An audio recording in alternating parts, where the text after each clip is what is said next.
Hello, everyone. My name is Dr. Camila Damey. I'm a medical oncologist with City of Hope in Upland. I would like to thank the organizing committee for inviting me to give this talk. If you tuned in earlier, you know that I also talked about skin cancer, but the purpose of giving these talks today is to raise awareness in the community about how we medical oncologists and cancer doctors, what terminology we use and how we approach cancer in general. So I'm hoping that at the end of this presentation, you will learn to recognize the risk factors for developing cancer, the symptoms of cancer, and what available treatment options we have, especially in 2020 when we have new drugs that have revolutionized the way we treat cancer. So we'll talk about cancer in general, lung cancer in general, and talk about how to prevent it, what screening options we have, and that's something that we did not have a decade ago, how we diagnosed it, and then the treatment. So there are two main types of lung cancer. There, and you probably have heard some of those terms, but there's the non-small cell lung cancer and the small cell lung cancer. Don't let the word small mislead you. The small cell lung cancers are the ones that are actually very aggressive. Then they are the cancers that are actually caused by smoking. And the non-small cell lung cancers are a different type of cancer, also caused by smoking, but they tend to behave a little bit less aggressively. So, and under the bucket of non-small cell lung cancer, you have a lot of subtypes. It used to be very simple. We lump them into squamous and non-squamous, but now that we recognize that there are DNA abnormalities that drive cancer formation, the list goes on and on and on. But for the sake of this discussion and this presentation today, I'm just going to simplify it into small cell, non-small cell, and under non-small cell, it's squamous and adeno. And what that means is what type of cancer, what type of cells became cancer. So it's just a descriptive term at this point in time. I wanted to illustrate here that, we have the lung tissue, and that's where the cancer starts. But I also want you to pay attention to those green dots between the lungs. Those green dots that you see on your screen are called the lymph nodes. And we all have those lymph nodes. They are glands behind our ears, neck area, armpit, between the lungs. They function as filters. They filter infection. And if you have cancer in the lung tissue or elsewhere, and that cancer is trying to spread, those are the lymph nodes that will filter it. So I want you to remember that detail. Lung cancer is the second most common type of cancer in the United States after breast cancer. And it represents about 13% of all cancers in the United States. Unfortunately, the vast majority of lung cancer is detected at a late stage. When somebody is diagnosed with cancer, more than half of those patients have stage 4 lung cancer. And stage 4 means the horse is out of the barn, that the cancer has spread elsewhere in the body. And that is the reason why we call these malignant tumors, is because they sneak up on us. And every now and then somebody gets a scan and they found a lung nodule, they find a cancer, and they found it at an early stage.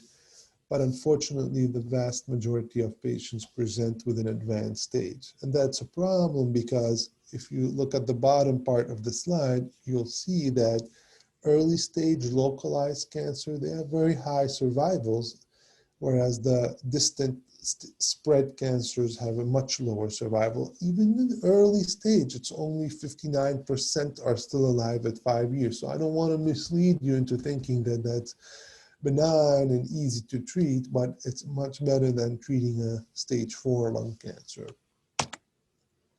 Again, that's another curve to illustrate the, if you want, state of the union when it comes to lung cancer.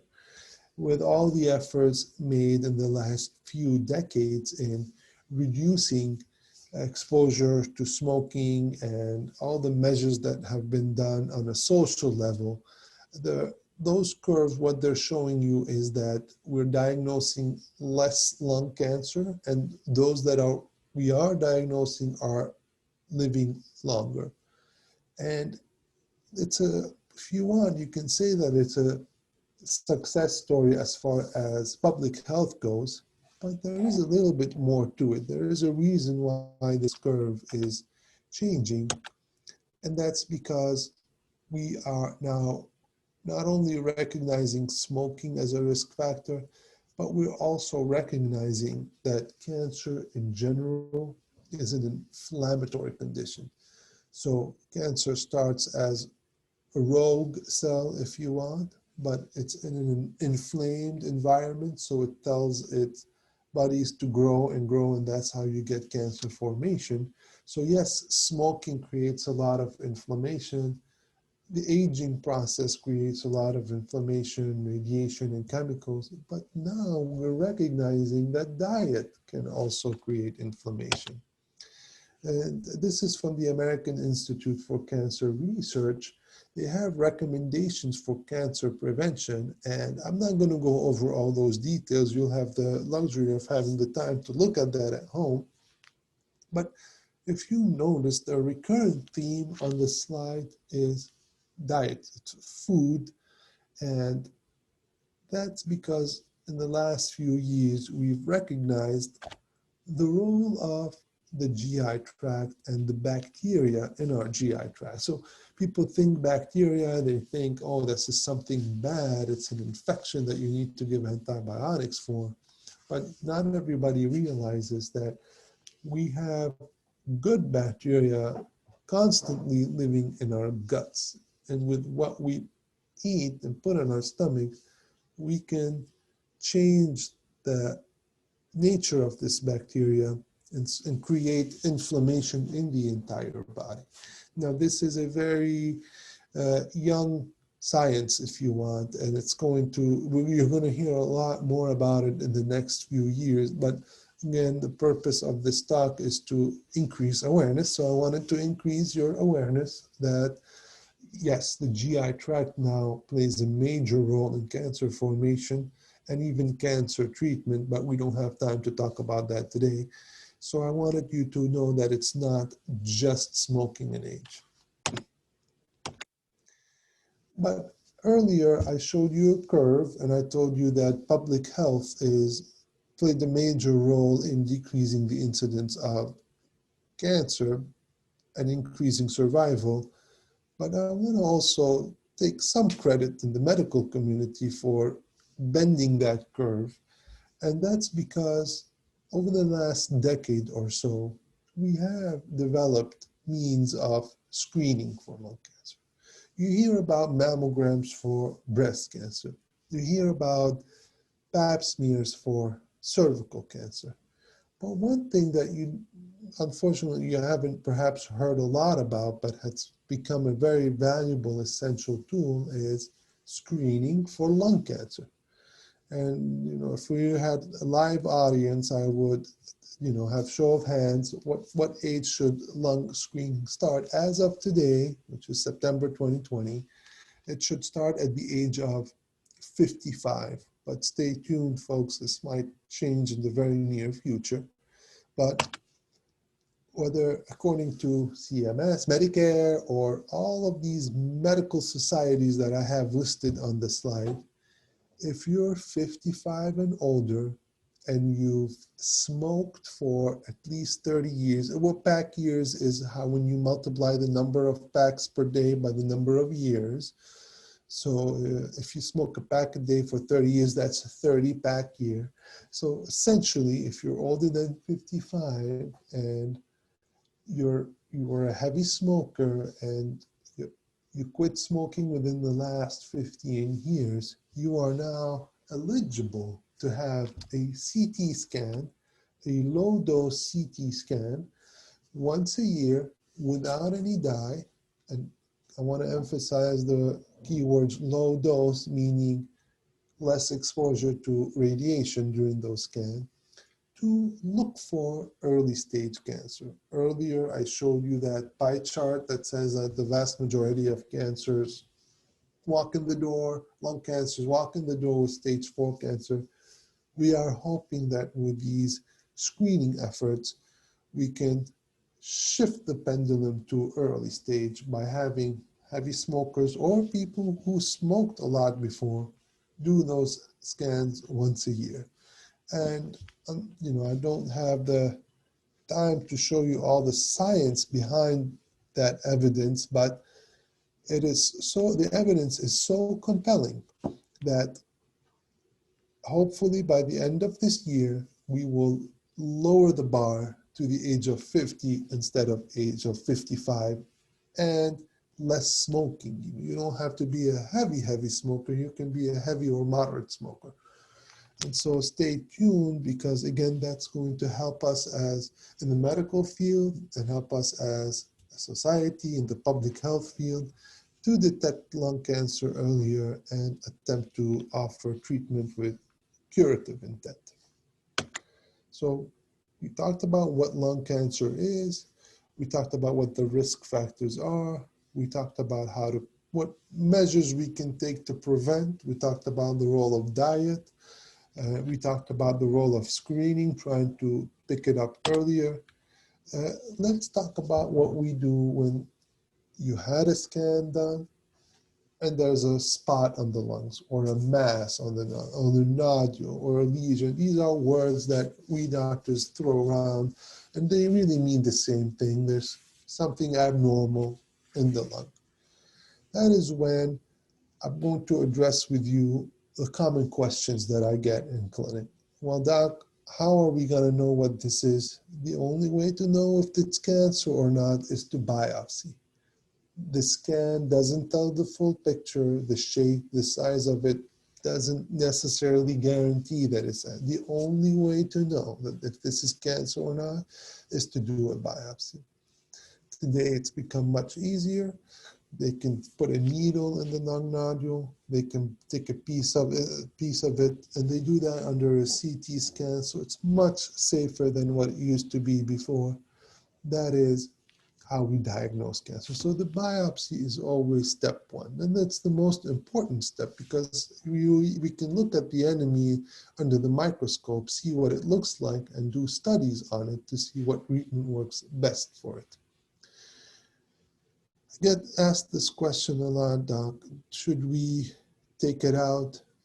The answer is yes. We should take it out if it's easily resectable and if the lungs are healthy. Somebody who smoked for 40 years, for example, and has bad emphysema, bad COPD, surgical resection might be very hard on the body. And we're going to talk about the treatment options, but the most common one that I get is, doc, when are we going to get a PET scan? There's this increased interest and knowledge and Googling about the PET scan, and people think that the PET scan is the be-all, end-all of tests. It's important. It's a nice test to have, but I want to try to clarify what a PET scan is and the difference between a PET scan and a CT scan. So, I showed you the lung tissue slide earlier, and I told you about the lymph nodes. Somebody walks in with a lung mass, we do the biopsy, and okay, it's cancer. So now we want to know, did this cancer spread or not? And so what we want to do is image the body. A PET scan is an image of the entire body, but before we run the body through the CT machine, we inject radioactive sugar. It has nothing to do with the sugar that you eat, but this sugar is a special kind of sugar that loves cancer. It will go to wherever there's cancer in the body, and it will emit a bright light. That's the PET scan. It's good to know, it's helpful to know where there's cancer. And that's it. That's what the PET scan tells us, is location. The CT scan, which is my favorite, is when you scan the body and you give dye. This gives you an idea about location, but it gives you a high definition picture. Not only do you know where the cancer is at, but you can actually measure this cancer. And when you give treatment, you repeat the CT scan, you can measure it to see if it's growing or shrinking. So I like to start with the PET scan as a one-time only deal where, okay, we know that there's cancer, we want to know where that cancer is at, but after that, the PET scan is not very helpful. The CT is much more accurate at giving us valuable information for treatment. The bone scan is a companion to the CT because the bone scan focuses on the bone. It's a similar concept to the PET scan, but the bone scan just tells you if there's cancer in the bones or not. And finally, the MRI. Again, it's a one-time deal only kind of situation where we order an MRI of the brain to make sure that the cancer didn't go to the brain. So these are the most common questions that I get in clinic when somebody has a lung spot or they have a spot that was biopsied and it turned out to be cancer. So now that we got the biopsy, we got the scan, we know if it's just in the lung tissue or in those green dots that I showed you, the lymph nodes, or if it's spread to other organs like the brain or the liver. Now we talk about the treatment. And the treatment really depends on the subtype. And remember, I told you there's the small cell and the non-small cell. It depends on the stage and it depends on the patient themselves. I always tell my patients this, we treat patients with cancer. We don't treat cancer. Otherwise, I can do it from home with technology. I can look at the scan and order the chemo. We treat human beings with cancer. So we need to make sure that whatever treatment that we offer, the body can tolerate that treatment. And there are really three types of treatment: surgery, radiation, and chemotherapy. Told you earlier, surgery is not trivial. You're cutting through the ribs, cutting the lung tissue out. So the lungs have to be healthy, the heart has to be healthy, the patient in general has to be healthy. So if we're going to do surgery, we do surgery when we know we're trying to cure the cancer. It's one spot in the lung. There's no cancer elsewhere, and we want to just remove it. So we consider surgery in stage 1, 2, and 3. Stage 4 is when the horse is out of the barn, so you have several spots in the body, and doing surgery is not something that we recommend. It's not a reasonable treatment option because it's a big deal to do surgery. You go after one spot and then the cancer pops up right next to it or somewhere else. So patients are subjected to all the risks with anesthesia and bleeding and infection without really affecting longevity and survival. So we typically use surgery early stage, and we use radiation therapy and chemotherapy for either non-resectable lung cancer or cancer that has spread elsewhere. So this is just a reminder of what we talked about earlier, the lymph nodes and how that affects the stage. So if the lungs are not healthy, we offer radiation. Now, 40 years ago, radiation was horrible. You had all these old, huge, loud machines that for a small area here, they would almost radiate the entire chest. There was no specificity, there was no zooming in onto the cancer. But over the last few years, things have remarkably improved. We talked about external beam radiation. So beam is just one beam that goes straight to the cancer. And now we talk about stereotactic. So almost like Star Trek technology, if you want. We just zoom in on where those cancer cells are at. So radiation has come a long way and has become a preferred method sometimes. If there's a risk of bleeding or risk of complications from surgery, radiation has become so good and efficient and with very low toxicities that if we catch a cancer as a stage 1, just one spot, we just do radiation to it. But if the cancer is in, say, one spot in the lung and the lymph nodes, now you see you have a much bigger field. You either go old school and you radiate everything, or you narrow your radiation field and you add chemotherapy to the radiation. Adding chemotherapy to the radiation serves two purposes. It lowers the chance of the cancer spreading because the chemotherapy is pumped in the entire body. And it also makes the area more sensitive to radiation. So we do that when the cancer is locally advanced, so in the lungs and the lymph nodes. And if the cancer has spread, we typically do chemotherapy and we just use the radiation for painful areas. If there's a painful spot in the bones, we use radiation for that. So, I made radiation seem so much better than before, but I'm a medical oncologist. I prescribe chemotherapy, so I have to also convince you that we've come a long way with chemotherapy because that's what I do for a living. So we have tremendous advances in the last few years when it comes to chemotherapy. We added to radiation. We call this combined modality treatment, but we also have two new modern ways of treating cancer. We have cancer pills and we have immunotherapy. If you listen to my other talk about skin cancer, you will know that I talked about the fact that all of us have cancer cells. Right now, as I'm speaking, I have cancer cells in my body. The reason why they're not growing is because hopefully my healthy immune system is keeping them at bay.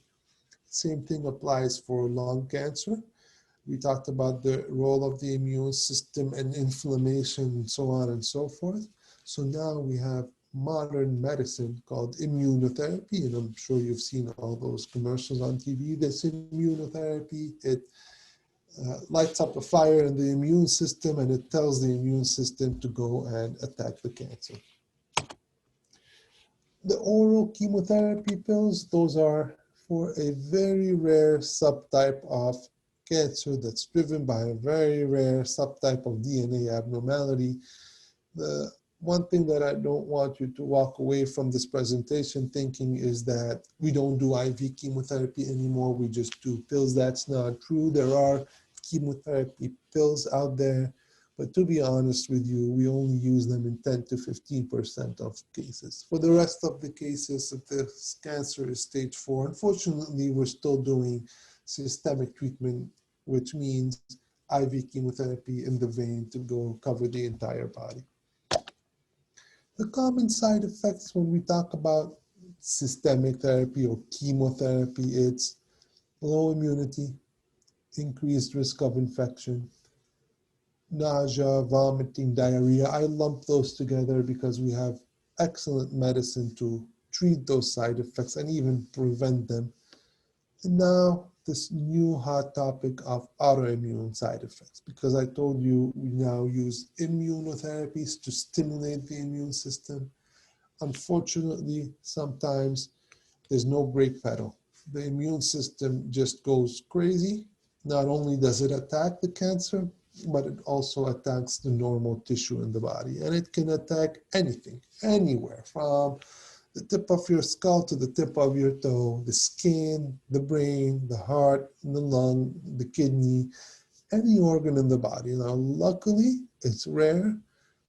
Luckily, we know how to treat it, but the important thing is to be aware of it. It's communication between the physician and the patient, raising awareness of it, so that if there is a problem, the treating physician is made aware of it immediately so we can intervene early on and prevent the immune system from creating more damage. So again, I want to thank the organizing committee for inviting me to share my thoughts with you. I want to thank you for listening to this lecture. The purpose is to increase awareness, increase knowledge in the community. We covered quite a bit, but the key take-home points are, okay, the role of inflammation, the role of screening now with CAT scans, the advances in therapy, the difference between PET scans and CT scans, and the new now modern radiation and immunotherapy. I look forward to giving you similar talks in the future in person once this pandemic is over. And again, thank you all for attending.